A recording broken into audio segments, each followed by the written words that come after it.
Muy buenos días para todos los asistentes. ¿Cómo están? Buenos días. Vamos a esperar un par de minutos a que ingresen más personas.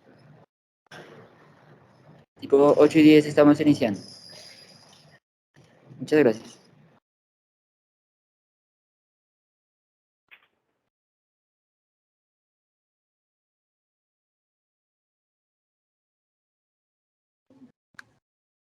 Muy buenos días para todos. Daremos inicio a este webinar que hacemos en alianza a nuestros asociados Pipe Group Solutions. Este webinar se llama Diseño de soportería sismo resistente Lozanco. Ingeniero Kevin, le doy paso, pero pues antes les aviso de que las preguntas de este webinar se van a realizar aquí en el chat del Teams y al final de la presentación serán resueltas. Ingeniero Kevin.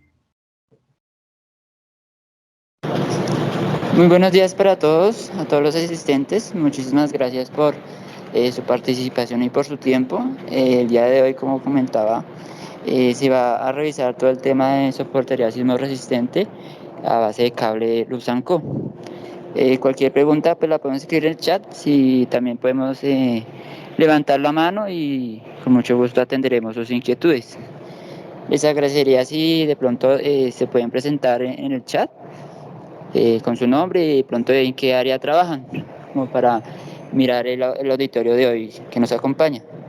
Muchísimas gracias a todos nuevamente y los dejo con Luis Márquez, quien va a dar la charla y la capacitación. Bueno, Kevin, muchas gracias. Buenos días para todos. De antemano, les agradezco este espacio que genera APROCOP por medio de PGS, Pipe Group Solutions, que es nuestro representante y canal directo de nuestra solución en Colombia.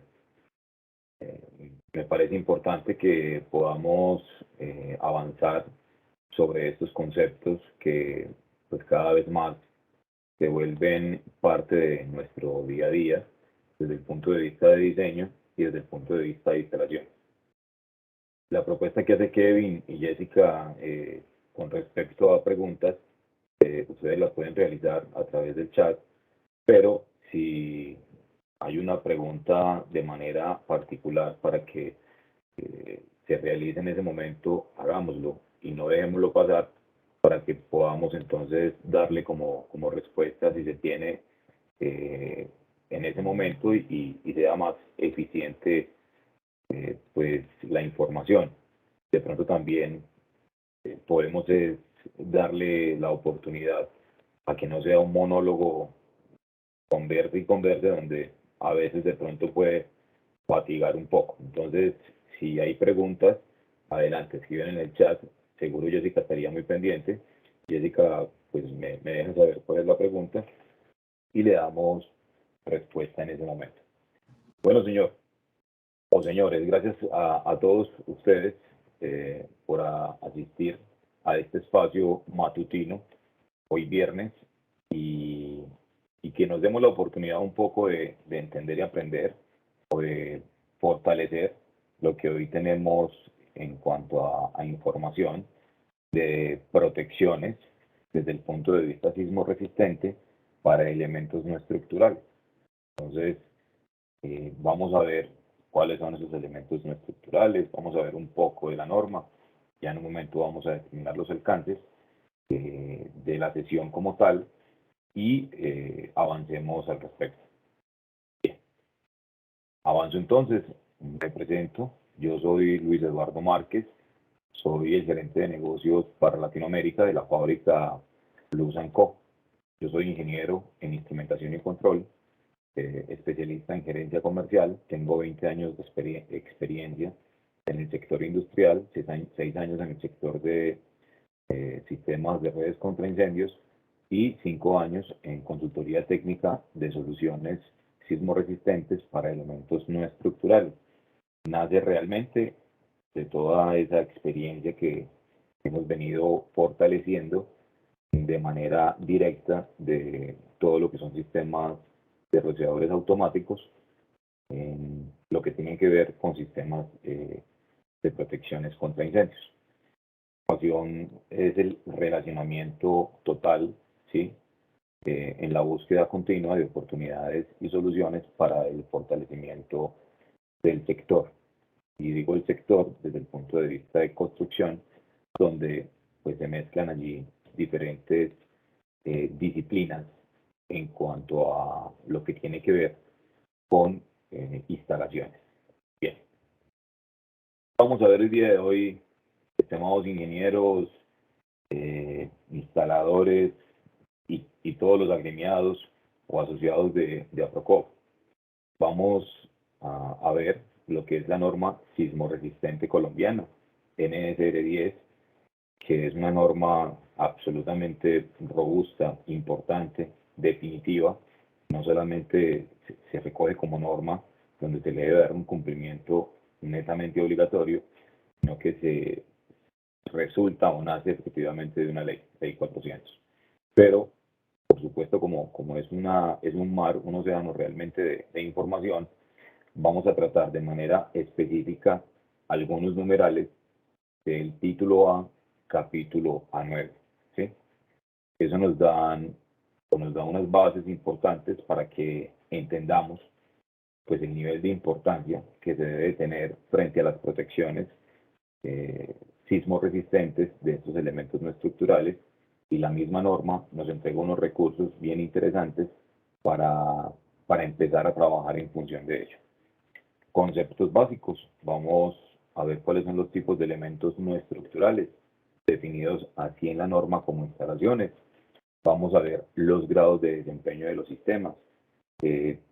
Vamos haciendo un enfoque muy importante o un zoom a estos dos conceptos que nos van a dar mucha claridad para entender lo crítico que puede ser realmente los sistemas en función de los grados de desempeño y grupos de uso.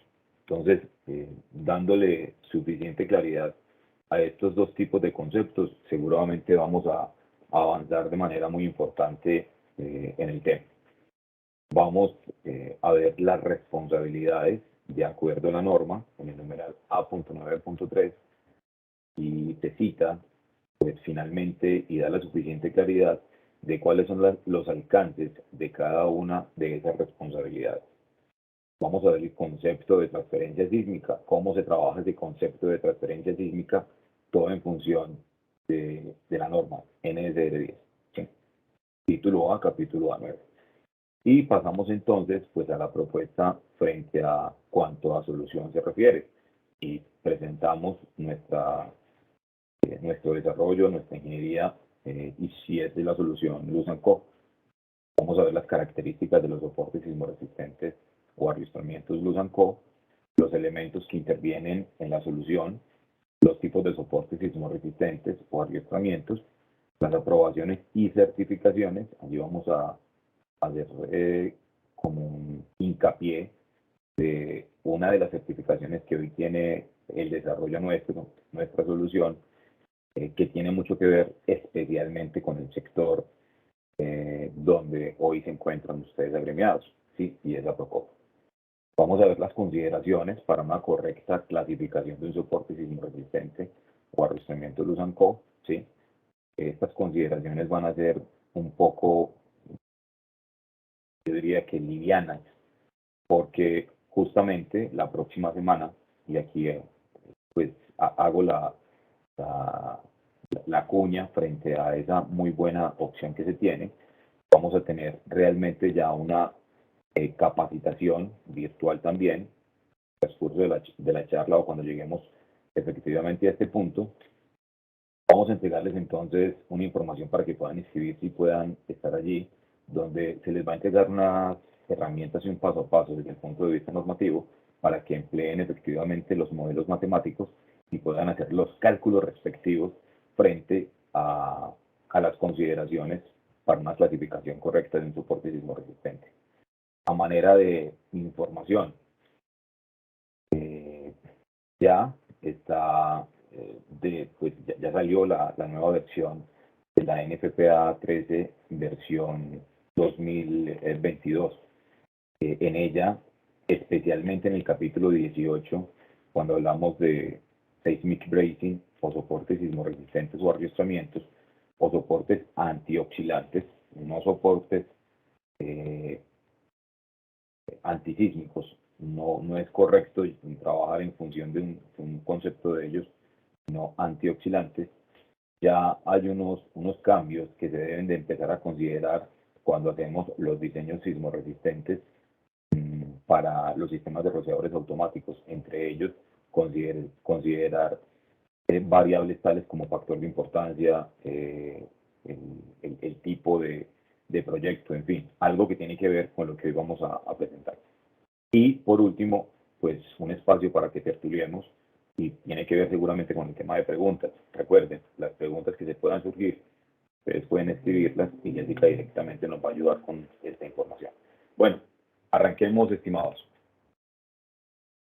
NSR10, título A, capítulo A9. ¿Sí? El propósito total o definitivo de este capítulo es el criterio del diseño sismorresistente para elementos no estructurales. Esto es muy interesante, señores. Y este criterio se enmarca efectivamente en todo lo que son pues, elementos no estructurales que data el capítulo A9. Vamos a ver cuáles son esos elementos no estructurales, así lo define la norma, entre otros. Nosotros nos vamos a enfocar definitivamente, sí y solo sí, en el tema de instalación. El alcance como tal son las previsiones sísmicas en los diseños de elementos no estructurales y anclajes. A mano derecha de sus pantallas, ustedes pueden visualizar el mapa de Colombia. En el mapa de Colombia, la norma, con base a unas investigaciones y con base a unos resultados de años atrás, pues define que hay unas áreas de riesgo, áreas o zonas, ¿sí? De riesgo sísmico donde pueden ser más críticos unos que otros, más críticas unas que otras estas zonas. Y tenemos lo siguiente, y es que en el sur, en la parte sur de Colombia, suroriente, todo lo que son llanos, meta, define la norma que estas zonas son de un riesgo sísmico bajo. ¿Sí? Luego subimos un poco al centro de nuestro mapa, encontramos una línea donde define que el riesgo sísmico es intermedio.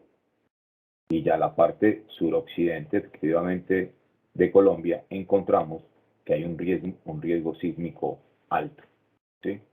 Entonces, si se quiere, pues debemos de entender y empezar a cubrir pues este tipo de condiciones y de exigencias que entrega la norma, donde nos deje ver que de manera especial no es igual trabajar un proyecto, por ejemplo, en Cali, que en la costa, tal vez, ¿cierto? En la costa o en Medellín o en Meta. Y cuando digo que no es igual, pues habrán unas condiciones específicas tal como lo muestra no solamente el mapa, sino más información que puede entregar la norma de acuerdo a unas aceleraciones y velocidades que finalmente es lo que define esa criticidad del riesgo sísmico. ¿Para qué? Para poder trabajar pues, el propósito y el alcance efectivamente del capítulo en función de esos elementos no estructurales que ya vamos a ver en un momento cuáles son. En el numeral A.9.1 definimos los tipos de elementos no estructurales, o mejor, la norma define los tipos de elementos no estructurales.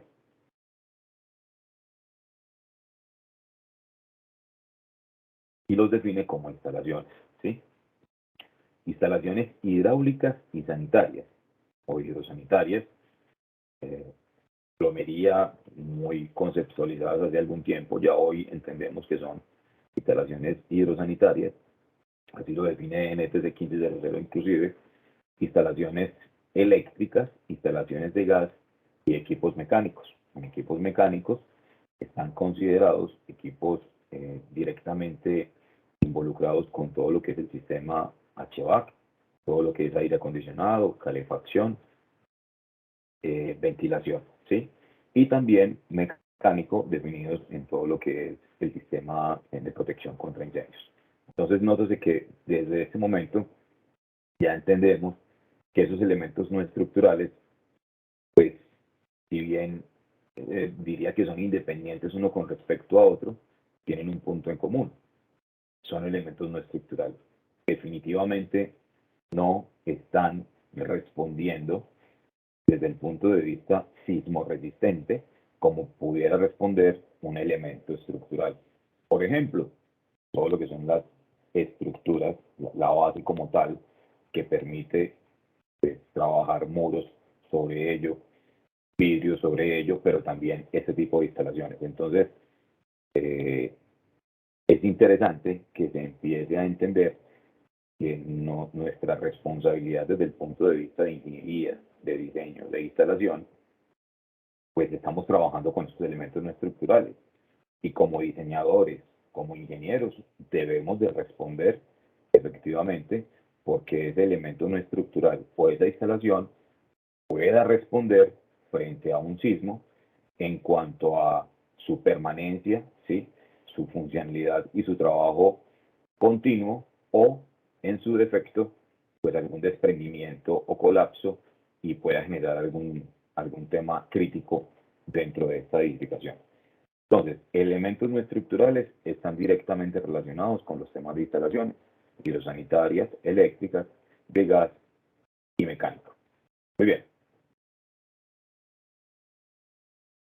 En el alcance, cuando estábamos pues enumerando los alcances o detallándolos, visualizamos que hablamos de los grados de desempeño, ¿sí? En el numeral A.9.2 se define pues directamente qué es un grado de desempeño, y es el comportamiento. Aquí les pido que haya una muy buena atención porque de estos dos puntos pues va a haber una gran claridad para poder trabajar todo lo que son protecciones sismorresistentes frente a, a los elementos no estructurales. Bien, entonces grados de desempeño es el comportamiento de los elementos no estructurales, comportamiento de los elementos no estructurales de la edificación ante la ocurrencia de un sismo, ¿sí?, de diseño que la afecte.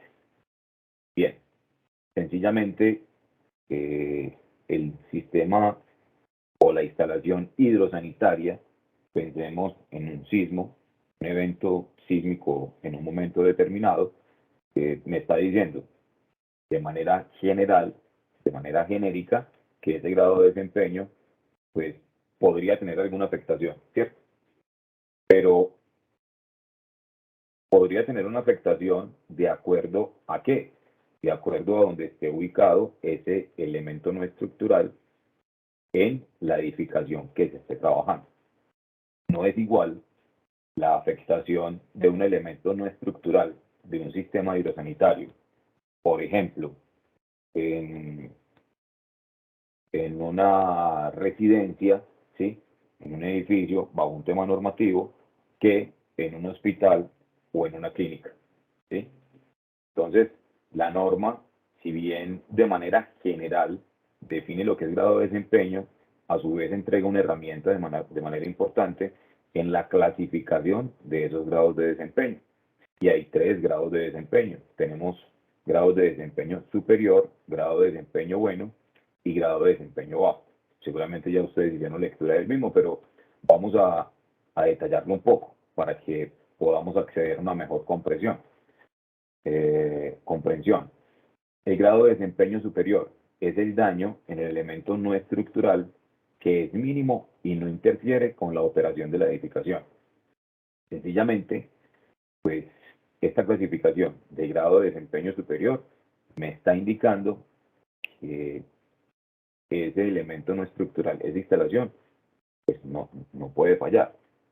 O más que no pueda fallar, es que de acuerdo al diferencial de movimiento, de acuerdo a ese evento sísmico que se presente, ese sistema debería de seguir funcionando, ¿sí?, debería seguir trabajando. Ahora, que no interfiera con la operación de la edificación, pues si estamos en un hospital o en una clínica, imaginemos una UCI, que hoy están muy de moda. Sencillamente esa UCI, por ejemplo, como cuarto de control o desde el punto de vista de recurso hídrico, pues no podría quedarse sin ninguna alimentación, ni de agua, ni de temperatura, ¿sí? Entonces, esa es una de las operaciones naturales de esa edificación, de ese hospital. ¿Cómo podemos garantizar desde el punto de vista de diseño, desde el punto de vista de ingeniería, desde el punto de vista de la instalación? Yo puedo tener un buen diseño, yo puedo tener una buena ingeniería, pero la responsabilidad de la instalación muchas veces la delegamos a los equipos de trabajo, que en algunas ocasiones no tienen ni el criterio ni la formación, y la idea es poder brindar ese acompañamiento, ¿cierto? Para que se ejecute de manera clara, con el fin de que finalmente pues, el sistema no vaya a fallar. Entonces, entendemos que ese grado de desempeño superior debe de tener una consideración especial. Desde ese punto de vista, desde ese punto de vista de ingeniería, yo como velo para que en un evento sísmico ese sistema no vaya a fallar. Y viene la gran pregunta, ingenieros, estimados todos, las instalaciones que hoy estamos trabajando tienen este tipo de protecciones frente a eventos sísmicos que se puedan presentar. Solamente, o no solamente, nuestra ingeniería radica en el buen desempeño del sistema. El que haga una buena ingeniería desde el punto de vista del el tipo de tubería que necesite, el RD que necesite, el caudal en función de ello, entonces el tipo de el caudal, la bomba, todo está perfectamente diseñado. ¿Para qué? Para que el sistema opere bien. Pero estamos perdiendo de vista en algunas ocasiones pues ese entorno del sistema. Mira, ese sistema con perturbaciones de acuerdo a un tipo de sismo, cómo va a trabajar, cómo se va a proteger, o simplemente con el soporte de carga que estamos trabajando en ese momento, y si ocurre el diferencial de movimiento, va a tener una continuidad de la operación. Son interrogantes que son importantes pues generarlos, plantearlos, porque allí estamos dejando un vacío en nuestras instalaciones frente a lo que realmente pues, necesita una edificación, y así lo exige la normativa. Vamos al grado de desempeño bueno. Ese grado de desempeño bueno es el daño en el elemento no estructural que es totalmente reparable y puede haber alguna interferencia con la operación de la edificación. Nótese que el concepto de grado de desempeño bueno casi que me está confirmando pues la criticidad que tiene el grado de desempeño superior. O sea, sencillamente ese grado de desempeño superior debe estar absolutamente cubierto, ¿sí? En función de unas variables y unos modelos matemáticos que se deben de estimar, que se deben de considerar. Entonces, si bien la clasificación de grado de desempeño bueno ya baja, empieza a reducir de manera importante pues las condiciones en cuanto a protección o respuesta que debe tener una instalación frente a un diferencial de movimiento, frente a un evento sísmico, pues vale la pena pues entender que ese grado de desempeño superior hay que prestarle demasiada importancia. Y me enfoco mucho en ello, ingenieros, porque en los siguientes slides se van a dar cuenta que el grado de desempeño superior juega un papel demasiado importante en las instalaciones que hoy trabajamos en los diferentes proyectos que se realizan. Y por último está el grado de desempeño bajo. Ese grado de desempeño bajo, pues prácticamente el sistema puede tener alguna afectación en función de ese sismo, y yo puedo sencillamente repararlo bajo unos tiempos no tan exigentes, no tan críticos. Puede venir en cuadrillas de reparaciones, en fin, la edificación no va a tener ninguna dificultad, ni las personas. Pues si hablo de la edificación es porque esa edificación está concebida para dar respuesta especialmente a un tema de seguridad de personas. O sea, en eso vela de manera clara y directa la norma, y por supuesto el tipo de edificaciones. Entonces, el grado de desempeño bajo son los daños graves en los elementos no estructurales, inclusive no reparables, pero desprendimiento de colapso. Entonces, los conceptos desde el punto de vista normativo del grupo de desempeño bueno, bajo, apalancan de manera fuerte y directa el concepto de grado de desempeño superior. Muy bien, continuamos. Esta es una relación directa que me entrega la norma en el numeral A.9.2-1. Me disculpan que enuncie el numeral, pero me parece importante desde el punto de vista de información para que ustedes puedan tomar nota, puedan investigar, puedan consultar sobre lo que realmente data esta información, que es demasiado importante, es muy, muy interesante. Hablamos del grado de desempeño mínimo requerido. Grado de desempeño mínimo requerido, ¿sí? Aún no hemos visto el concepto de grupo de uso. Aquí lo estoy pues, introduciendo, pero ya entendemos que es grado de desempeño. Entonces, nótese que grado de desempeño, ya sabemos que significa superior, bueno y bajo, pero aquí ya involucramos lo que es grupo de uso. Y el grupo de uso, la norma define 4 grupos de usos, ¿sí? Grupo de uso 1, 2, 3, 4. Siendo el grupo de uso número 4 el grado, o mejor, el grupo de uso más crítico que uno podría tener, ¿correcto? Y si bien esos grupos de usos están en función de las edificaciones, los tipos de edificaciones, pues es allí donde tenemos que prestar una verdadera atención en función de los diseños sismorresistentes de las instalaciones que nosotros realizamos. Grupo de uso número 4. El grupo de uso número 4 es un grupo de uso que determina un grado de desempeño de esa instalación superior. Un grupo de uso número 3 me determina un grado de desempeño de esa instalación superior, ¿sí? Y grupo de uso número 2 me determina un grado de desempeño bueno.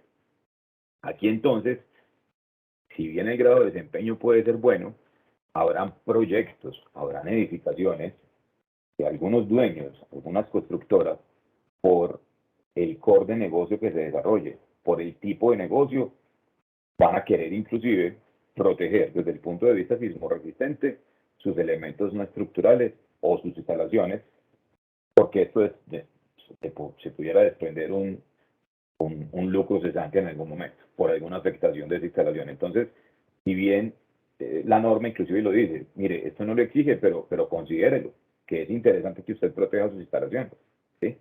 Ahora, enfoquémonos, no toco el 1 porque finalmente el grupo de uso 1 es demasiado reducido, el tipo de edificación no es tan crítico, y recordemos que el grado de desempeño finalmente, por ser bajo, pues permite tener unas actuaciones diferentes a lo que se pueda presentar. Entonces nos vamos a enfocar de manera directa en el grupo de uso 4 y 3 con grados de desempeño superior. Grupos de usos. El concepto general que entrega la norma de grupos de usos son las edificaciones de acuerdo al grado de complejidad de su operación. Algo tocaba en algún slide atrás, no es igual a edificación residencial versus un hospital, una clínica, una universidad, una guardería, sistemas de transporte masivos, plantas de generación de energías, entre otras más. Inclusive en estos grupos de uso la norma determina cuáles son ese tipo de proyectos, cuáles son ese tipo de edificaciones donde tenemos que poner una lupa importante, ¿sí? Entonces, grupos de uso. Hay unas clasificaciones como ya hemos visto en el slide anterior, grupos de uso número 4. Son edificaciones indispensables. Esto no lo estoy traduciendo yo, así de manera textual lo define la norma. Lo copié realmente en el slide. Y es edificaciones indispensables, ¿sí? Atención a la comunidad. Deben funcionar durante y después de un sismo, su operación no puede ser trasladada rápidamente a un lugar alterno. Recuerden el concepto de grado de desempeño superior, ¿sí? Y mire el concepto del grupo de uso cuando hablamos de edificaciones indispensables. Prácticamente me están definiendo de una manera bien importante y absolutamente crítica que sencillamente los diseños en las instalaciones que yo pueda trabajar, ese grado de desempeño de esa instalación debe de responder al grupo de uso o a la edificación, en este caso, de grupo de uso número 4, porque es indispensable. Sencillamente debe de mantenerse y no puede haber fallo alguno. Grupo de uso número 3. Ahora, en mi grupo de uso número 4 hay unas clasificaciones especiales. Aquí precisamente en algunos dibujitos presento alguna de ellas, ¿sí? Está un tema de edificios de gobierno, está un tema de plantas de generación, sistemas de transporte masivo, entre ellos aeropuertos, por supuesto, ¿sí? Hay un tema ligado a todo lo que es colegios, guarderías, y en el grupo de uso número 3, ya el concepto cambia, no es una edificación indispensable, pero sí es una edificación de atención a la comunidad, ¿sí? Y indispensables después de un temblor para atender la emergencia y preservar la salud y la seguridad de las personas. Ahora, todo lo que tiene que ver cuarteles, policía, defensa civil, bomberos, ¿sí? Edificaciones concebidas efectivamente para este tipo de atenciones deben de considerar sus diseños y por supuesto sus protecciones sismo resistentes frente a estos elementos no estructurales, ¿sí? Grupo de uso número 2, estructuras de ocupación especial, y grupo de uso número 1, estructuras de ocupación normal. Bien, Jessica, yo te pido un favor. Hasta ahora llevamos un grueso de información. Creo que es importante. Yo quisiera sensibilizar con la sala. Si hay alguna pregunta en este momento, hay alguna observación. Dejo abierto entonces el espacio. Listo, ingeniero. Por ahora no hay ninguna pregunta en el chat. Hay cualquiera que tenga alguna duda la puede escribir o levante la mano y nosotros se les abriremos su micrófono. Súper, Jessica. Ingenieros, ¿alguno tiene alguna observación hasta el momento para que podamos continuar? Muy bien. Parece que no por el momento. Súper, Jessica, mil gracias. Bueno, vamos a continuar entonces. Hablemos de las responsabilidades. En el numeral A.9.3, la norma pues define unas responsabilidades que son interesantes. Y traigo esta información dentro de la presentación porque con la experiencia en los últimos años hemos identificado un vacío que se puede presentar entre la responsabilidad del ingeniero calculista o ingeniero estructural y la responsabilidad del ingeniero de las diferentes instalaciones o de la red en particular. Y aquí la norma pues se vuelve absolutamente clara para eliminar ese vacío, ¿sí? Y ese vacío sencillamente lo entrega la norma de la siguiente manera, y es que hay tres actores que intervienen en las responsabilidades del diseño sismorresistente para estos elementos estructurales, pero definitivamente la implementación de ellos también es importante. Arranquemos con los diseñadores. Entonces, el diseñador, ¿cuál diseñador? Es responsable el diseñador o la responsabilidad del diseño sísmico de los elementos no estructurales de las instalaciones que hagamos recae en los profesionales bajo cuya dirección se elaboran los diferentes diseños particulares. El diseño se realizó para el grado de desempeño apropiado. Entonces, yo no cambié realmente una coma de estas palabras del numeral en cuanto a responsabilidades se refiere de la norma. O sea, lo que hice fue trasladar esa información y presentarlas a ustedes. Es absolutamente responsable el diseñador de la red en particular, ¿sí? Entonces, usted, señor ingeniero, señor diseñador, efectivamente de los sistemas hidrosanitarios. Realmente estamos en la PROCOP.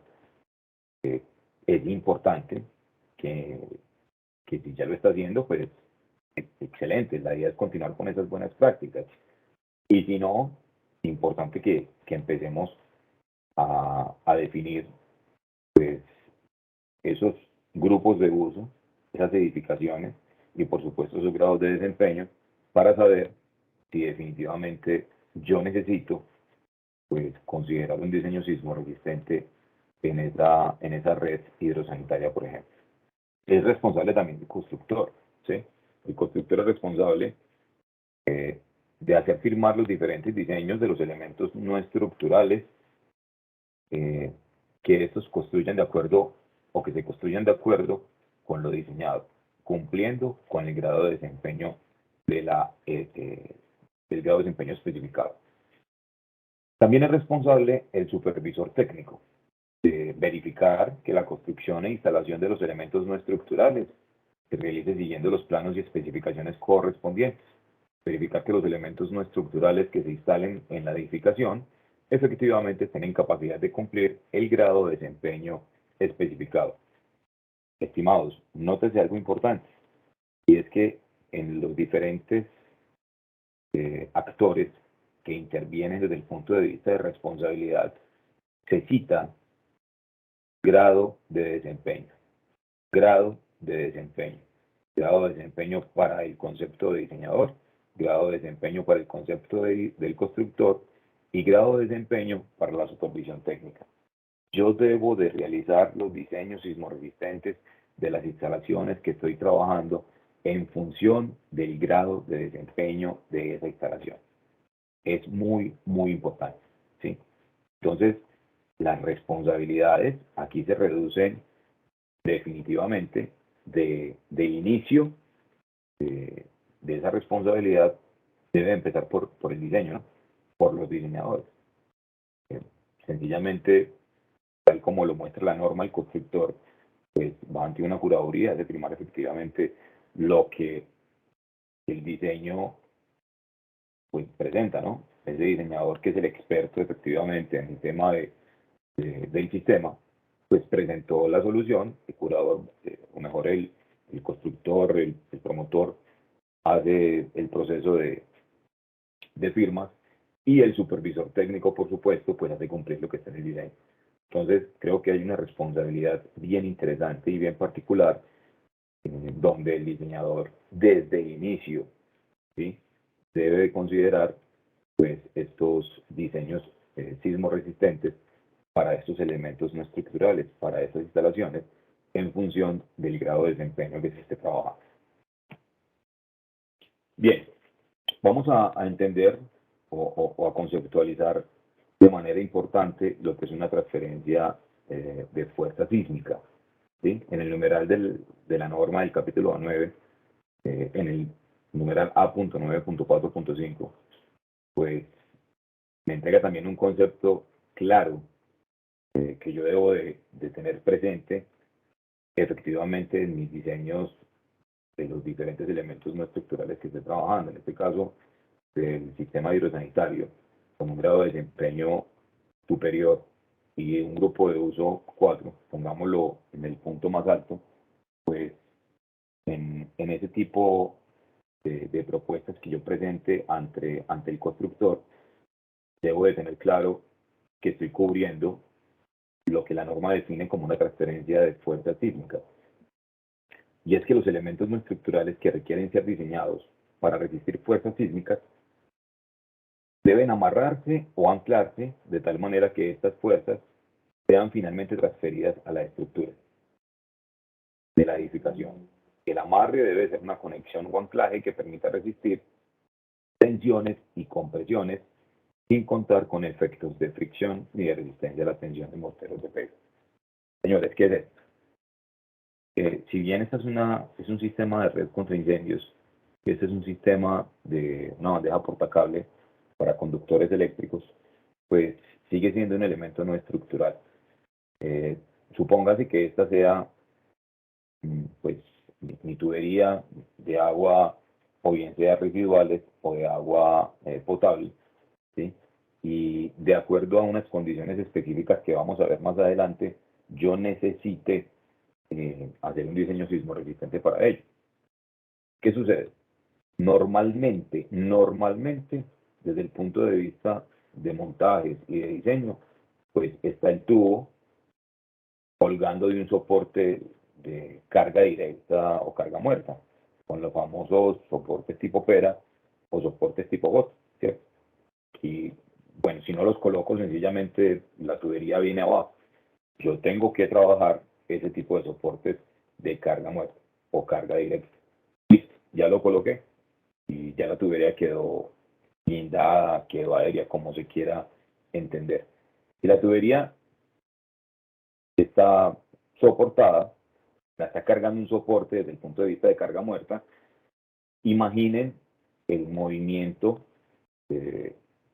sísmico o el diferencial de movimiento que se pueda presentar. Y es que esta estructura, si bien esta es la estructura, la parte superior, esta estructura, cuando hay un sismo, genera movimientos en diferentes sentidos, especialmente en el eje X, ¿sí? No toquemos la parte vertical, no sé si están viendo mi mouse, no toquemos la parte vertical, hablemos de la parte horizontal o eje X, ¿correcto? Entonces la estructura hace movimientos en estos sentidos, o sea, hace un movimiento en cualquier grado de libertad. ¿Qué sucede? Que esa energía que gana la estructura por el sismo, pues la va a transferir, y la va a transferir a través de los soportes de carga, pues los soportes tipo pera o tipo bota. Si bien los transfiere, lo va a recibir el sistema, ¿sí? La tubería hidrosanitaria. ¿Y qué va a pasar con ello? Pues el sistema o la tubería hidrosanitaria, a su vez, tiene que desprender esa energía que gana, ¿sí? Pero ¿cómo la va a desprender? Sencillamente va a generar movimientos también o grados de libertad longitudinales al sistema o quizás transversales al sistema. Entonces, por eso, desde el concepto mismo que define la norma, yo debo de trabajar los diseños sismoresistentes. ¿Para qué? Para que el sistema, cuando gane la energía que genera la estructura por ese sismo, pues pueda transferirla, ¿sí?, a la estructura, hacer un loop, esto realmente es un loop, pueda transferirla a la estructura que sí está diseñada para soportar ese diferencial de movimiento o esas energías. En este caso, la norma habla de conceptos a tracción y a compresión, ¿sí? Recordemos que nuestra solución, y aquí nos vamos adentrando un poco a la solución nuestra solución es una solución sismo resistente bajo tracción. Sí y solo sí bajo tracción. No trabaja compresión, ¿sí? Para ello entonces, como trabajamos sí y solo sí bajo tracción, yo necesito trabajar dos componentes, o sea, necesito trabajar dos cables. ¿Para qué? Para que esta fuerza sísmica, yo aquí hablo de cargas, pero son cargas horizontales, realmente son fuerzas que se generan, ¿sí?, por el movimiento sísmico. Recuerden, grados de libertad, movimientos longitudinales o al eje de la tubería o movimientos transversales o laterales. ¿Qué debo de hacer? Con este cable previamente calculado, previamente definido, soy claro que va a ser el cable que yo realmente necesito en función de unas características especiales del cable, pues sencillamente hago una unión, ¿sí?, o hago unas sujeciones mecánicas al sistema, en este caso al tubo, y unas sujeciones mecánicas a la estructura. ¿Qué sucede? Que finalmente cuando se generen los movimientos, si la tubería se mueve en este sentido, pues este cable, que lo puedo llamar cable número 1, va a trabajar para que realmente esa fuerza que está ganando el sistema sea transferida a la estructura, ¿sí? y el cable número 2 pueda trabajar la fuerza que está ganando el sistema, esta fuerza número 2 sea transferida a la estructura. De esa manera estoy protegiendo mi sistema para que probablemente en el momento del sismo, si no tengo protección en el sistema, posiblemente vaya a fracturarse en algunas de las uniones o de los fittings que trabajamos. Podos, test, reducciones, en fin, los movimientos sísmicos pues son críticos y en algunas ocasiones podrían generar roturas en el sistema, y si hay una rotura en el sistema pues habrán algunos problemas de diferencial de presión y el sistema pues no se vuelve funcional o no trabajaría para lo cual fue diseñado, ¿vale? Entonces, de esa manera yo estoy protegiendo efectivamente el sistema. Ahora, aquí tenemos un soporte transversal o lateral, cubriendo las fuerzas pues a compresión y a tracción. Yo no trabajo a compresión porque pues, nuestra solución es una solución netamente bajo tracción, por eso trabajo dos componentes, que se vuelve inclusive bien interesante. ¿Por qué? Porque si yo fuera a trabajar con presión, ¿cómo trabajo tracción y compresión? Pues necesitaría solamente un tubo, debo hacer la ingeniería del tubo, debo hacer la ingeniería a la sujeción del anclaje y debo hacer una ingeniería realmente al amarre. Pero lo más crítico es que la distancia del punto del sistema al punto de anclaje, si fuera a trabajar una solución de compresión y una solución a tracción al mismo tiempo, se vuelve crítico, especialmente cuando trabajo a tracción. Ese tubo debe tener la capacidad, o ese elemento mecánico debe tener la capacidad, especialmente a compresión, de trabajar esta fuerza que se genere donde se encuentra anclada efectivamente en la solución. Entonces, se vuelve más crítico, o sea, requiere de mayor desempeño y mayor condición para trabajarla de una manera mucho más importante, más eficiente. Ahora, pues, nos metemos un poco con las características de los soportes nuestros, ¿sí? Ahora, los soportes sismoresistentes o arrastramientos Luz Co. Ya vimos la norma, me exige unas condiciones especiales. ¿Qué debo de tener en cuenta? Vamos a ver entonces cómo puedo solucionar o cómo puedo darle forma a esas exigencias con una solución específica, y es nuestra solución Luz Co. Las características que debe tener un soporte sismoresistente o arrastramiento Luz Co.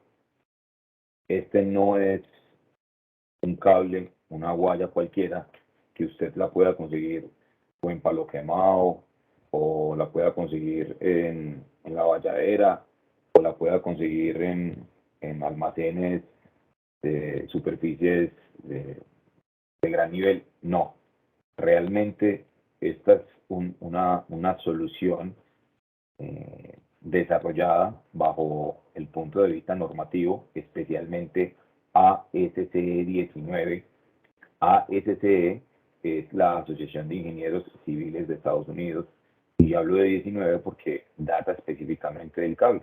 Pero también está la ASCE 7, y la ASCE 7 es, para entenderlo un poco mejor, es la NSR 10 de Estados Unidos, donde finalmente esa norma americana traslada mucha información, ni siquiera pues a Colombia, sino a toda Latinoamérica. Da unos fundamentos muy interesantes.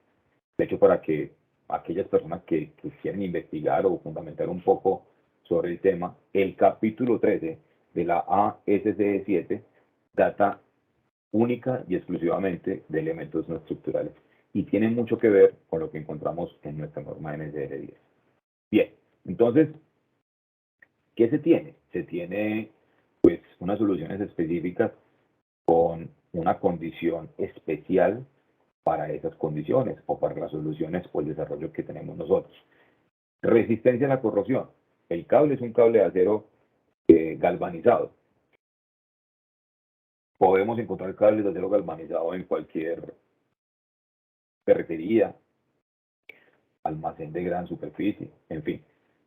Ahora, el tipo de galvanizado es importante, ¿cierto? El proceso de galvanizado. Esa es una condición especial, pero supóngase que sean unos procesos muy similares a los que podamos desarrollar. Viene el segundo punto, que es donde se marca una diferencia bien importante con respecto a un sistema netamente comercial, y es el estiramiento previo para eliminar el estiramiento permanente de la construcción y para obtener un módulo de elasticidad verificable. Señores, esto es muy sencillo. Esta guaya o este cable se estira previamente en la fábrica. ¿Y por qué se estira previamente en la fábrica? Porque cuando, voy a regresar y me disculpan, cuando yo hago la instalación efectivamente de este cable, ¿qué sucede? En el tiempo o con el tiempo, los cables comerciales que ustedes pueden encontrar en cualquier suministro de tiendas, suministro de soluciones en diferentes tiendas, el cable tiende a generar una holgura, ¿sí? No puedo hablar de pandeo porque no es un elemento mecánico, pero puede generar una holgura. ¿Cómo se logra ello? Pues movimientos continuos del sistema, ¿cierto? A medida que yo voy, o el sistema se puede ir moviendo, o por un diferencial de movimiento, el sistema se puede ir moviendo, este cable tiende a elongar.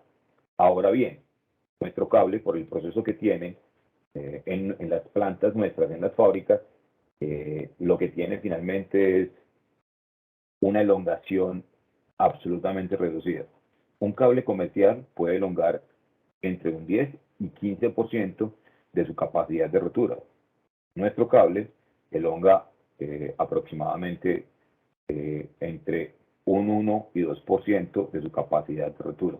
Correcto. Eso realmente es demasiado bajo frente a las condiciones que se pueden necesitar de acuerdo a lo que determina la norma, ¿sí? Entonces, aquí ya vamos a entender y a visualizar de que este no es un cable que fácilmente se pueda pues, conseguir en cualquier tienda que suministre soluciones de guayas. Punto número 3. La codificación por color de cada diámetro diferente de cable para la verificación in situ. Señores, ¿qué es esto? Pues aquí tenemos unos colores definidos. Un cable dorado, un cable naranja, un cable verde y un cable negro. En cable dorado, este cable dorado tiene un diámetro de 3,32 pulgadas. ¿Sí? Ahora, 3,32 pulgadas, donde como fábrica determinamos su capacidad nominal de carga frente a la norma, ¿sí? Pero también su capacidad de rotura. ¿Correcto? Cable naranja, diámetro 1/8 de pulgada. Cable verde, 3,16 pulgadas. Y cable negro, 1/4 de pulgada. Luis, ¿cuál se debe utilizar? Necesitamos hacer los cálculos, ¿sí? Donde intervienen diferentes variables. Eso es lo que vamos a ver la próxima semana. En un momento les dejo saber esta información. Vamos a utilizar ese modelo matemático para saber cómo puedo realizar. Tiene mucho que ver con el FPA también, cómo debo de utilizar o cómo debo de considerar pues, las variables que intervienen en ese modelo matemático y definir pues, cuál es el tipo de cable que voy a necesitar. Punto número 4. La capacidad de todos los componentes de los conjuntos de Riostras, incluyendo las conexiones in situ para mantener la resistencia mínima a la rotura, certificada por Luz & Co. ¿Qué sucede, señores? No sé si ustedes alcanzan a visualizar. Estos son unos casquillos, son unos elementos que me permiten hacer la sujeción mecánica del cable, ¿correcto? Y que sean permanentes en el tiempo. Voy a regresarme y me disculpan. Esta es una unión con el casquillo. Esta es una unión en el casquillo. ¿Qué no puedo hacer? Yo no podría trabajar esta solución con los famosos perros. La U con 2 tuerquitas, ¿sí?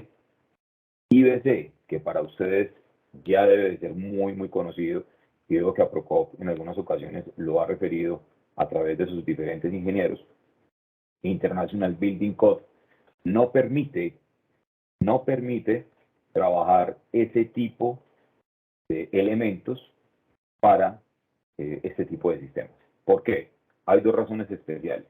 La primera, y es que si hago una sujeción mecánica entre ese elemento y el cable, yo puedo ser una persona menos fuerte que otro compañero mío que esté instalando. Entonces, yo hago sujeción de las 2 tuercas y para mí, pues yo hice la sujeción indicada, ¿correcto? Pero otro compañero puede ser más fuerte que yo y hace la sujeción respectiva y va a lograr lastimar los alambres, los hilos y por supuesto los torones del cable, generando de ello un riesgo importante. Y lo segundo, recuerden que hablábamos de unos movimientos continuos, naturales del propio sistema, o movimientos sísmicos. ¿Qué genera ello? Que esto puede tener desprendimiento, ¿sí? Ahora, no puedo utilizar ese tipo de elementos. Sencillo, yo debo de trabajar los elementos o las protecciones de los elementos no estructurales, los soportes sismoresistentes, tales como vemos aquí, para que sean permanentes en el tiempo. Yo no puedo trabajar soportes o protecciones sismoresistentes temporales. Y finalmente, esta unión, o los famosos perros que les digo en este momento, son para hacer instalaciones temporales. Y por supuesto, pues un quinto punto, que son hojas de datos de diseños manuales publicados por Luz Co, herramientas, en fin. Entonces, la característica que define pues, nuestra solución, pues marca una diferencia muy interesante a lo que se puede encontrar en el mercado y que les pido tengan un especial cuidado. Yo no puedo utilizar un cable Luz Co con un perro. Los invito a que no lo hagan y les pediría el favor de que sencillamente no utilizaran entonces nuestro sistema y pues dieran la opción de utilizar sistemas diferentes, pero nuestra garantía de producto, nuestro respaldo, pues exige que la solución se haga con cada uno de los elementos que intervienen en ella. Tanto el elemento que va anclado a la estructura, si es que se requiere, los casquillos o los elementos que permiten hacer la sujeción mecánica y el cable que cumple con estas condiciones de manera especial.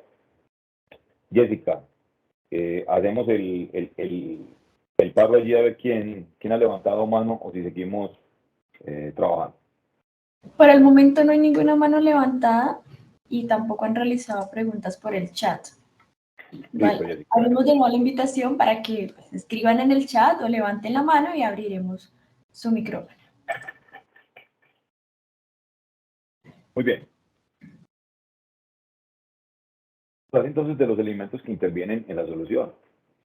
Estos elementos son casquillos, ya referenciados hace un momento en la imagen anterior, los SAF, los Seismic and Shoring Fitting, LPF, menor palanca de exigencia en la estructura.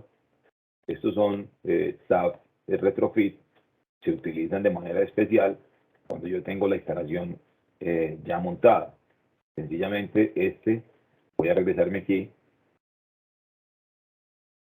Aquí utilizo, por ejemplo, el que ustedes pueden visualizar. Ya vamos a regresar a esa imagen. Este es un SAF donde nace una componente y nace otra componente. Sirven para hacer trabajos de soporte sismoresistentes en 4 vías. Tengo una vía, 2 vías. Aquí está el SAF retrofit que va anclado a la varilla roscada y tiene los 2 orificios para 1 y 2 componentes, 1 y 2 direcciones. Pero al otro lado, ¿sí? Como debo de cubrir también movimientos longitudinales al sistema y laterales al sistema, al otro lado tengo el mismo elemento. Tengo el SAF retrofit y lo llevo a la varilla, hago la sujeción mecánica con la tuerca de la varilla y lo que hago es entonces llevar otra componente y otra componente. No sé si la ven por aquí anclada. Tengo 1, 2, 3, 4 vías, ¿sí?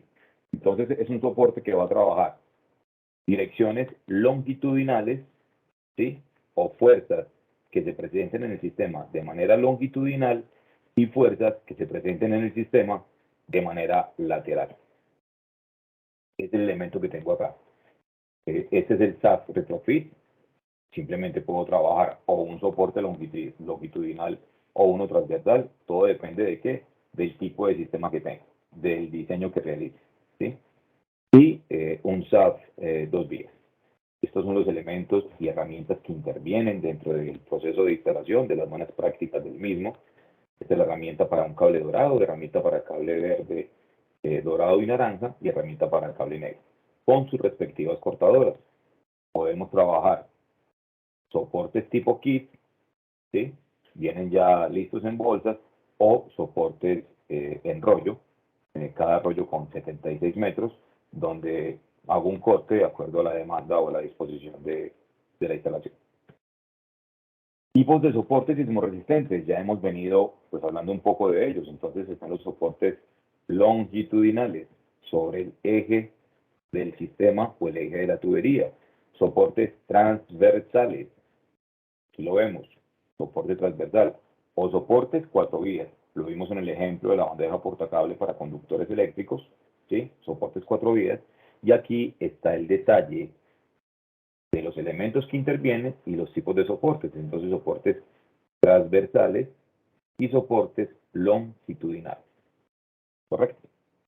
Esa es una de las condiciones que exige la norma para poder entonces proteger los sistemas cuando fuerzas actúen de manera longitudinal en el sistema o cuando fuerzas actúen de manera transversal en el sistema. Aprobación y certificación, ¿sí? Tenemos 3 certificaciones: certificación UL, certificación FDC y certificación Intertech. Realmente FDC no es una certificación, es una compatibilidad que se tiene con tuberías plásticas directamente respaldadas por Lubrisol, que seguramente cuando hablo de Lubrisol es una fábrica muy conocida por ustedes. Tenemos unas certificaciones por parte de Lubrisol, donde el sistema nuestro es compatible con tuberías de ellos en Fluguard, Blazemaster y Corsan. ¿Sí? No tiene ninguna dificultad. Hay pruebas al respecto que se han aplicado. Y certificación Intertech. No menciono ICC. ¿Por qué no menciono ICC? Porque la quiero dejar para dar allí como la información que considero bien interesante.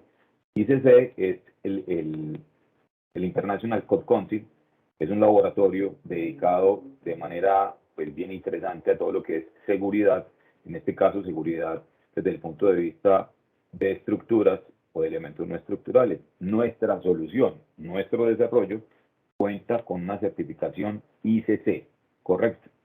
Y Jessica, tú me ayudas por favor y me confirmas si aparece en pantalla esta certificación. Sí, señora, ahí la estamos viendo. Ok, esta es la certificación ICC. Ustedes tienen la oportunidad con su celular de acercarlo y tomar el QR. Ya todos manejamos QR, mejor dicho, somos expertos en QR. Vamos a los restaurantes QR, vamos a una cafetería QR, en fin. Los invito, acerquen su celular en el QR para que vean nuestra certificación, ¿sí? Desde el punto de vista de un soporte sismorresistente para elementos no estructural. Entonces, miren lo interesante. Construcciones especiales, plumbing, hidrosanitario, todo lo que es HVAC, automatización, eléctrico, comunicación. Mire lo interesante que se vuelve una certificación como esta y sobre todo de este ente, de este laboratorio que da crédito y que trabaja en llave, por supuesto con International Building Code, con IBC, y nace efectivamente de todo lo que es la Asociación de Ingenieros Civiles de Estados Unidos, ASCE. Aquí quiero dejarles ver la referencia que obtenemos de IBC, International Building Code, ¿sí? Aplicable de sección 2208.1, que para ustedes, insisto, ya se vuelve, cuando hablamos de IBC, casi que ya Procop, con sus agremiados y asociados, entra a trabajar bajo normas IBC, por supuesto NTC 1500, pero muy de manera no tangencial y sí directa a trabajar con ese tipo de normativas. ¿Sí? Entonces, certificación ICC de nuestro sistema da un crédito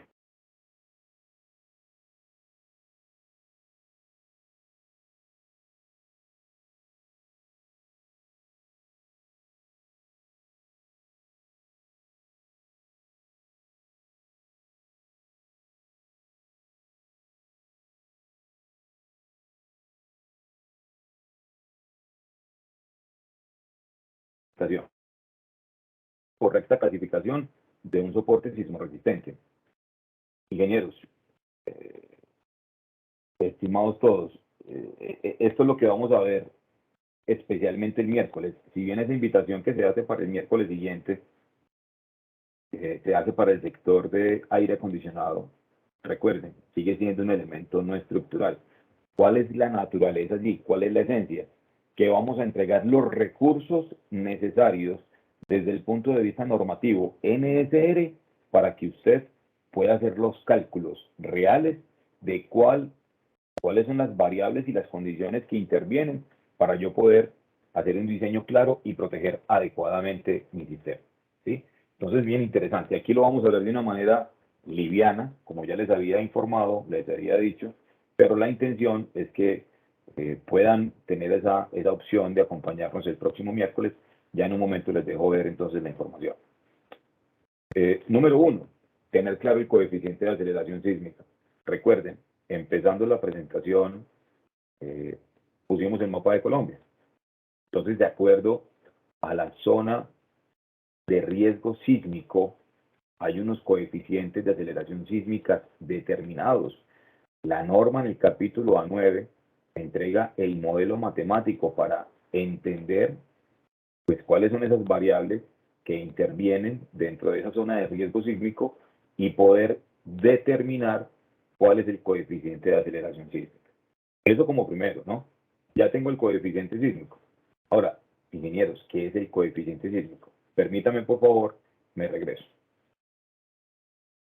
El coeficiente sísmico, ¿sí? Debo de hallar un coeficiente de aceleración sísmica para entender cuál es el coeficiente sísmico, pero el coeficiente sísmico básicamente es el factor que yo trabajo de acuerdo a la masa que voy a transferir esa energía que ella gana a través de los soportes generados por la estructura. ¿Qué es esto? Yo determino que de este punto a este punto hay, por ejemplo, 12 metros. Y en 12 metros yo determino que hay una carga de 1000 libras. ¿Sí? Imaginen 1000 libras en 12 metros con un movimiento con diferentes grados de libertad o sobre su propio eje o lateral a él. ¿Sí? 1000 libras, en función de ello, pues yo debo de entender cuál solución pudiera trabajarme de manera efectiva la transferencia de esa energía que gana la masa para llevarla a la estructura. Entonces, si bien el factor sísmico, el coeficiente sísmico, que es un factor, en 12 metros tengo 1000 libras, yo debo de tener un soporte sismo resistente que tenga la capacidad de transferirme esa energía. Si mi coeficiente sísmico es, por ejemplo, 0.5, pues yo debo de tener la capacidad que ese soporte sismo resistente deba de tener mejor la capacidad de transferir 500 libras de carga o de fuerza en este sentido y en este sentido. A tracción 1, a tracción 2, o si fuera un elemento mecánico, una solución, ¿sí? A tracción y a compresión, ¿sí? 500 libras. O sea, debo de velar por eso. Ingenieros, hoy estamos trabajando eso. Dejo la inquietud, dejo la duda. Bien, cargas verticales netas de los sistemas para determinar las cargas sísmicas horizontales. Tiene que ver con lo que acabo de explicar. Entonces tengo el coeficiente sísmico, determino cuáles son las cargas que intervienen en un espacio definido y lo que hago es seleccionar el soporte sismo resistente con base a las capacidades de carga certificadas, que podría ser una de las soluciones nuestras, cable dorado, naranja, verde o negro. Esto se ve muy básico, la verdad es que no es tan complejo, pero requiere de un detalle y requiere de unos cálculos bien interesantes para estar tranquilos. Lo digo yo siempre, para dormir tranquilos, ¿sí? Y que el sistema está totalmente protegido. Especialmente estas consideraciones y estos cálculos, disculpen la insistencia, es lo que vamos a ver el próximo miércoles. Y para ello entonces, esta es la invitación que tenemos, ¿sí? se dan cuenta que esas ACAIRE, vuelve y juega, son los principios que se necesitan para poder calcular de manera acertada y adecuada las protecciones sismoresistentes para elementos no estructurales. Fecha, miércoles 30 de marzo, de 8 a 10 de la mañana, ¿sí?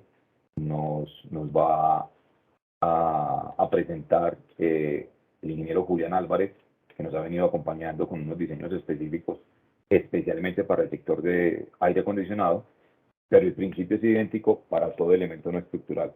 Aprovechen esta gran oportunidad de enriquecer el conocimiento. Okay. Y llegamos a la parte de tertuliemos un poco. Entonces, abro micrófonos si hay dudas, y si no, pues entonces vamos a pasar un muy buen viernes esperando el miércoles. Adelante, Jessica. Listo. Ingeniero, no sé si le gustaría pronto, o bueno, para ese evento que tienen el miércoles, esa conferencia, ¿hay alguna inscripción previa? ¿Hay algún link? Para poder compartir aquí en el chat. Sí tenemos un link y te lo voy a aprovechar en este momento. Permíteme un segundo, por favor, Jessica. Voy a dejar de compartir pantalla, ¿listo? Perfecto, ingeniero. Listo. Igual hay una pregunta aquí en el chat, usted mira si la vamos realizando mientras... Sí, por favor, adelante. Perfecto. La pregunta es de Diego Zafra, que es, ¿cuál deberían ser los puntos para realizar la instalación del soporte, es decir, uniones de accesorios? ¿Me la repites, por favor? Diego Zafra, qué bueno saludarte, hermano. Un abrazo. ¿Cuál debería ser los puntos para realizar la instalación del soporte, es decir, uniones de accesorios? Bueno, los puntos para hacer la instalación, si estamos hablando del sistema hidrosanitario, se hacen a través de los soportes de carga, ¿sí? Por medio de los soportes de carga con las varillas que soportan efectivamente la carga del sistema. Es allí donde yo puedo realizar los puntos. Ahora, si estoy trabajando sistemas no hidrosanitarios, pero sistemas de transporte de fluido, en este caso con tuberías tipo CORSAN, yo puedo hacer sin ninguna dificultad en cualquier punto del sistema la instalación de un soporte, por ejemplo, transversal o de un soporte longitudinal, ¿sí? Si es hidrosanitario, debería de hacerse efectivamente en el soporte de carga o en el soporte de carga muerta o directa, pero si es un sistema diferente, lo puedo hacer inclusive directamente al sistema. No tiene que ser en el soporte de carga. No sé si responde la pregunta. No sé si Diego tiene alguna una observación. Por el momento, no. Esa es la única pregunta que tenemos por ahora en el chat. Perfecto. Permíteme que estoy buscando el link para que se pueda hacer la inscripción, estimada Jessica. Perfecto, ingeniero. Mientras tanto, les recuerdo que este webinar será subido a nuestra plataforma de YouTube de APROCOF, en la que nos encuentran como APROCOF, canal oficial, y además de estar pendiente mucho de nuestras redes sociales, que ahí les estaremos avisando cuando el video ya esté subido. Bueno, Diego Zafra nos dice que sí, en el soporte de longitudinal sí generarían la tracción suficiente en un tubo plástico, es la pregunta. Diego, sí, el tema es el siguiente. Si tengo un sistema diferente al hidrosanitario, y lo digo diferente al hidrosanitario porque lo que sucede es que las paredes del sistema hidrosanitario son paredes muy delgadas. Entonces yo no puedo hacer la sujeción mecánica del cable al sistema de manera directa, porque puedo debilitar la tubería o el accesorio, ¿sí? ¿Qué tenemos entonces? Tenemos la posibilidad de anclarlo directamente al soporte de carga. Pero si fuera un sistema diferente, por ejemplo, este es utilizando CORSAN o en sistemas de redes contra incendios, yo puedo hacer la sujeción del soporte longitudinal a un accesorio sin ninguna dificultad, ¿sí? Así está, pues, compatible por Lubrisol, que es una fábrica muy reconocida efectivamente por el gremio, Y así se viene haciendo y así fueron las pruebas ya certificadas, especialmente en los sistemas de redes contra incendios. No hay ninguna dificultad. La tracción o la fuerza que se aplica en ese punto de unión no debilita el sistema como tal. Insisto, si fuera hidrosanitario, no lo puedo hacer. Debo de hacer sujeciones al sistema directamente al soporte de carga. Diego, no sé si tenés alguna duda con respecto al comentario. Bueno, ingeniero, hay otra pregunta. Esta dice coordinación hidráulica CID. Dice, Sí. buenos días. Cuando la estructura es metálica, ¿cómo se realizan los puntos de anclaje de los soportes? Bien, perfecto. Voy a aprovechar de una vez que estoy aquí en el chat, Jessica, para compartirte el link. Perfecto. Y ya le respondo. Confirma si lo recibiste, por favor. Sí, señora, aquí Bien, recibimos. gracias. Voy a volver a compartir entonces. Compartir.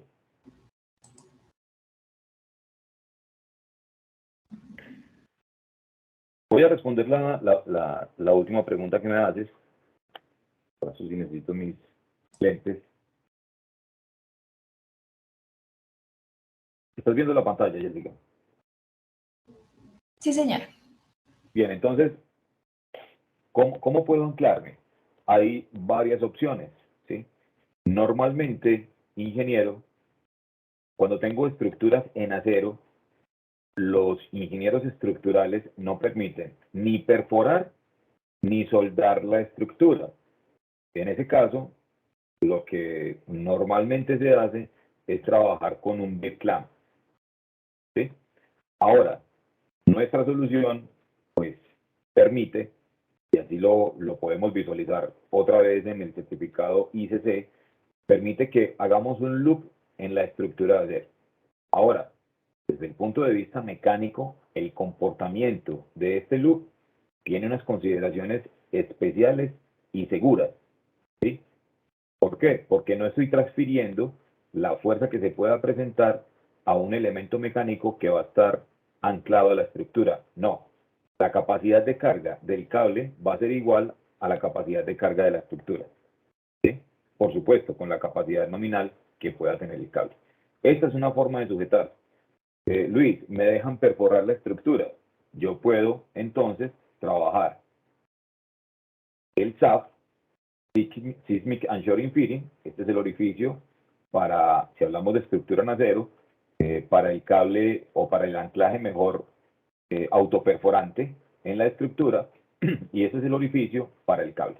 Regreso entonces a la imagen, me anclo a la estructura y lo que hago es estar directamente ya con una sujeción mecánica hacia la estructura.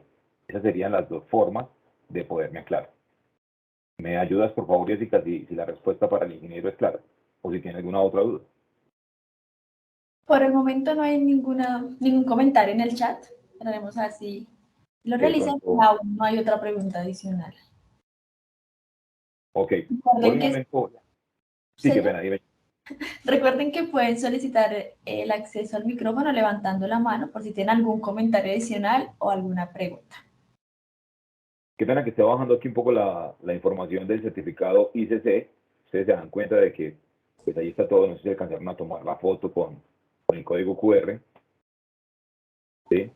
Quiero llegar es al tipo de sujeción a la estructura, que hace parte de la pregunta que me hacía o que formulaba el ingeniero en el chat, ¿sí?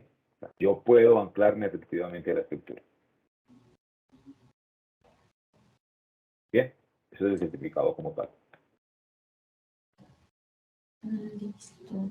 Ok, Jessica, no sé si de pronto hay alguna otra consulta formulada en Por el el chat. momento no hay ninguna otra duda. De igual forma, ingeniero, no sé si pueda compartir su correo también aquí en el chat por si llegan a surgir algunas dudas ya después de... Ah, bueno, Claro. perfecto. Sí. Bueno, ante todo, pues, el agradecimiento especial a la asociación, a Procop, a ti, Jessica, como líder de la asociación. Por supuesto, un agradecimiento muy especial a Pipe Club Solutions, al doctor Alexander Castellanos y a su ingeniería por generar esos espacios que son bien interesantes para que sencillamente tengamos instalaciones más seguras, ¿sí? Es un placer, me encanta desarrollar este tipo de espacios. Cada vez venimos investigando más. Nuestro desarrollo desde fábrica es un desarrollo con una alta confiabilidad. Desde hace 25 años, este tipo de protecciones se vienen trabajando con resultados bien interesantes, bajo unas condiciones altamente exigentes. Entonces, este es mi correo, este es mi número de celular. Esta es la página web donde ustedes pueden explorar mucho más la solución, el detalle de los diferentes soportes, de los cables, de los elementos, guías de diseño, hay videos de instalación, especialmente en sistemas de redes contra incendios. Entonces, adelante, estamos listos para poderles prestar cualquier asesoría, ya sea de manera telefónica, virtual o directamente en campo. Nos encanta estar ahí en el sitio, en el proyecto, para que desarrollemos pues entre las partes las soluciones que se necesiten. Y señores, estamos aquí, la fábrica Luz & Co está aquí en Colombia, prestando pues este tipo de servicios, donde algunos fabricantes pues se limitan a suministrar a veces problemas, ¿no? Porque muchas veces entregan algo sin saber el usuario final. Pues para mí el usuario final son los contratistas sin saber el manejo del mismo y vienen como los problemas allí. Estamos por aquí entonces listos para poderlos apoyar. Perfecto, ingeniero, muchísimas gracias por esta información, por esta valiosa información para todos nosotros. Además, desde APROCOP, desde el área de comunicaciones, les queremos agradecer a todos los que se conectaron a este webinar. Les recuerdo que lo vamos a subir a nuestro canal de YouTube, así que estén muy conectados a nuestras redes sociales de APROCOP para que estén seguros y avisarles, de que ya el video se encuentra publicado. Muchísimas gracias a todos y que tengan un bonito viernes. Gracias, Jessica. Señores, un abrazo, que estén bien. Buen fin de semana. Hasta luego. Gracias. Hasta luego.